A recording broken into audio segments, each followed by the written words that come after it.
way you judge a person's power is not their personal presence, but by their actions, by the results of things that they can get done. If you're trying to have some power in this world, if you have a skill that nobody else has, if you have an ability that makes you different and unique, then you have power because you can't be replaced. I don't care who you are or wherever you grew up or how old you are. The source of your power is being different from other people. It's your uniqueness.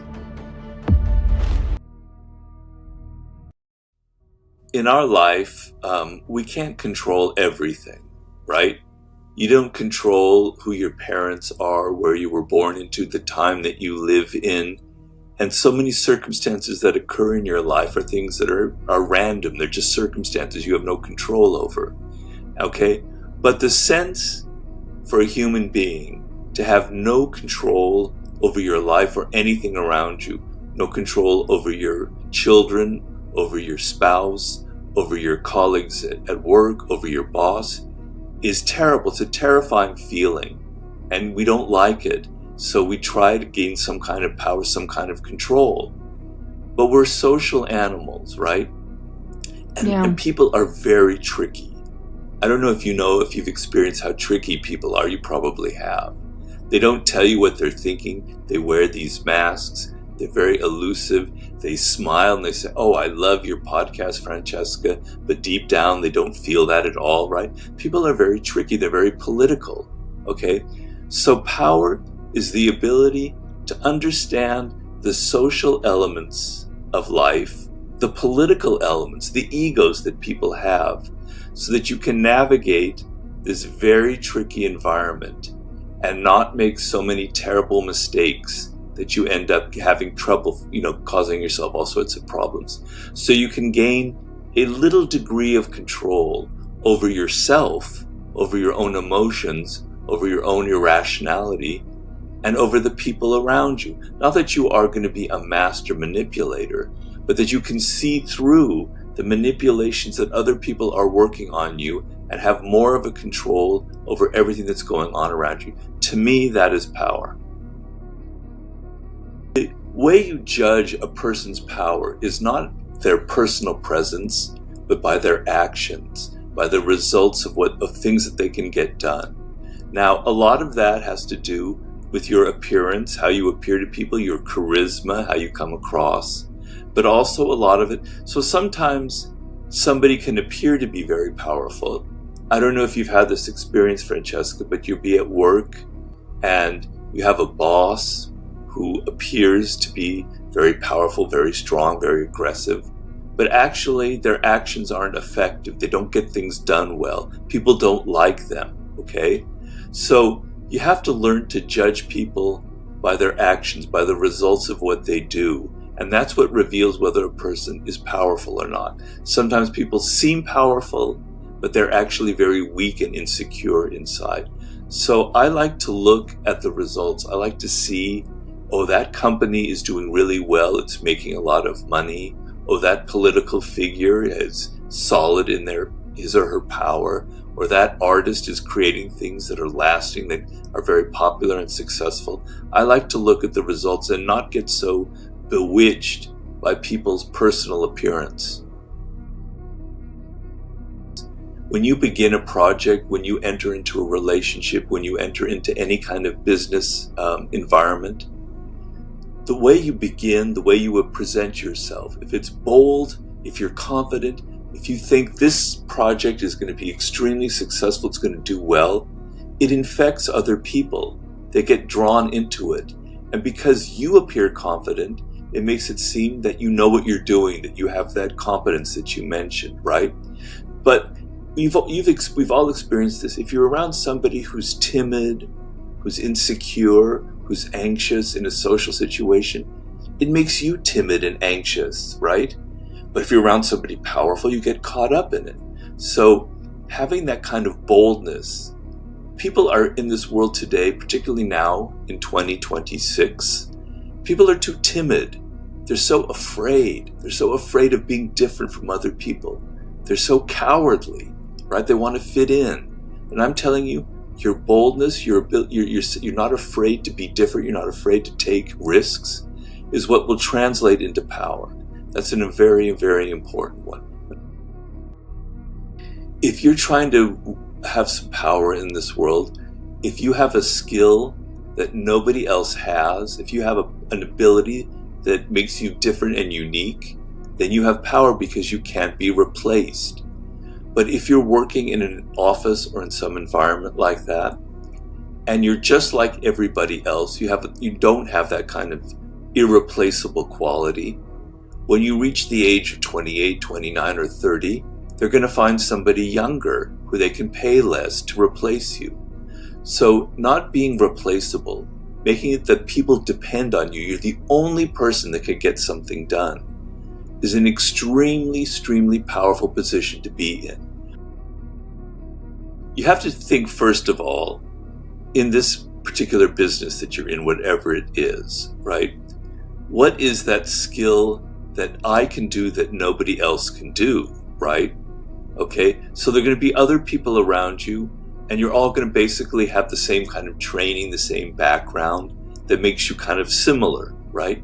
What is it that can make you stand out? What is the thing that you have, the skill, the power, the quality? It could be personal, it could be technical, that is different from everybody else. And then you lean on that skill and you make it very strong.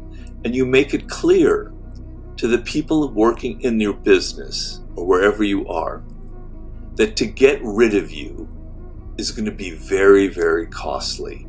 Okay? So it depends on the job that you're in. I can't say a general strategy that'll work everywhere, but just focus on this one thing.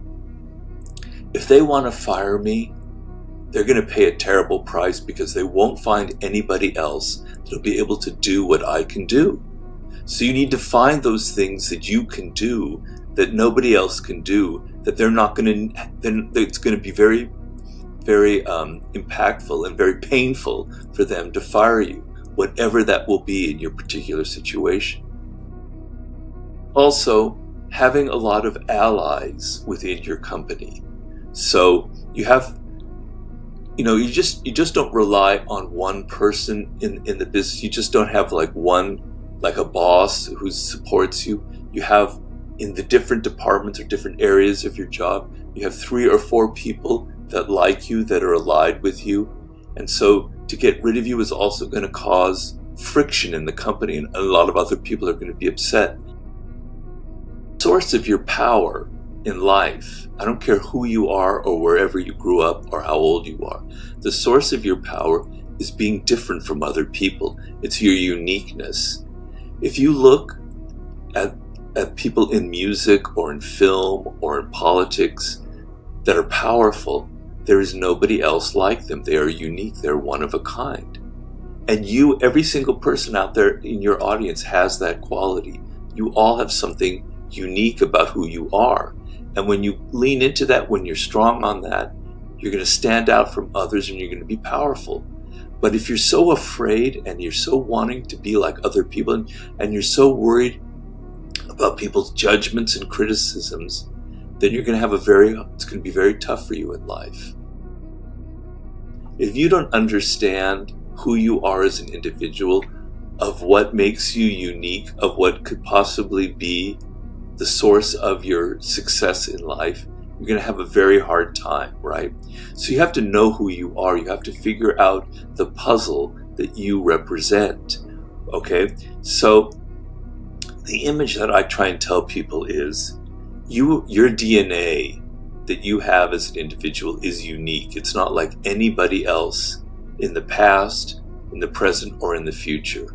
Okay, so you are marked right there as an individual. You are completely unique the way your brain is wired, all right? And then you have your parents who also have their own uniqueness, and they raised you. And so you're raised like nobody else in the world. And then you have friends and experiences when you're 3, 4, 5 years old that are unlike experiences of anybody else. All of that stamps you as somebody completely different, completely unique, okay? And when you're a child, when you're 3 years old, 4 years old, you kind of have a sense of that. You don't have to, it's not about words or anything that you can naturally think. It's an inclination, it's an impulse, it's an intuition. I'm attracted to sports. I'm attracted to physical activity. I like patterns and music. I'm interested in words and language. I like to fix things. I'm good with my hands. I have mechanical skills. I'm really good with people. I have social skills. There's something when you're very young that you're attracted to that is very powerful, right? It has nothing to do with thinking or words. It's something pre-verbal. You're drawn to it. Human nature is human nature. Look, we evolved from our ancestors you can go back millions of years, but let's say Homo sapiens 100,000, 550,000 years ago. Our brains are wired a particular way. I wrote a very thick book, I'm afraid to say 600 pages, on the laws of human nature. These go back to our earliest ancestors. We all feel envy, right? We all have an irrational side. We all tend to be self-absorbed. All that social media does is it accentuates all of those qualities in human nature. It makes them worse. It makes them more extreme. So if I know what everybody in the world is doing right now, if all my friends I see all their photographs of their wonderful holidays they're taking, their men, the beautiful women they're dating, all the fabulous things going on in their lives, because people curate their social media. They don't let you know of all terrible, boring, banal things in their life. Envy. I feel envy. Social media is this machine for creating vast amounts of envy, right? Also for creating irrationality. So the laws of power of human nature don't change. It's just that the tools that they're giving us make it easier for us to manipulate, to deceive, to create impressions and images. One of the laws of power is court attention at all costs. A powerful person, if they talk a lot, they appear kind of weak. They don't feel, you don't look like you're in control of yourself, right? You're talking too much, you're going to say something stupid. So power is a game of managing the appearances because we're a social animal. I don't judge you I can't see your character. I can't see deep inside of you. I can't read your thoughts. I can see how you look, how you appear. If I appear to be a certain thing, if I appear to be virtuous and good, you're going to judge me as someone who's virtuous and good. You don't know that deep down inside I'm actually a really nasty, evil, Machiavellian character. I'm not talking about myself personally here, right? So social media gives you this tremendous power to curate your own appearance, how people see you, how people judge you. And you're going to put out the things that are going to get positive attention, right? Like you're virtuous, like you're in favor of all of the great causes. Or nowadays, that you're actually kind of so authentically angry and you're full of rage. And, you can be a bit nasty and people can even admire you for nastiness. But it's an invisible realm. I can't see all of the people who are emailing me. They present this certain facade about who they are, or on my Instagram feed or whatever. I can't really see who they are. And that gives them tremendous power to create these kinds of impressions. It's a very, very dangerous world because it's not real. You're not in flesh. When I see you two, I can get a feel for who you are. I can see that you're nice people. I can see the humanity. I get a sense because we're animals after all. I mean, I know that we're animals. I don't think there's disagreement there. We have a feel for what people are. We can sense their energy. We can sense their nonverbal cues. We can sense if they are a tricky, deceptive person. We can see through it. And so on the internet, you can't see any of that, right? It's very deceptive and it can be very troublesome. And it's creating a lot of mental illness right now, I believe.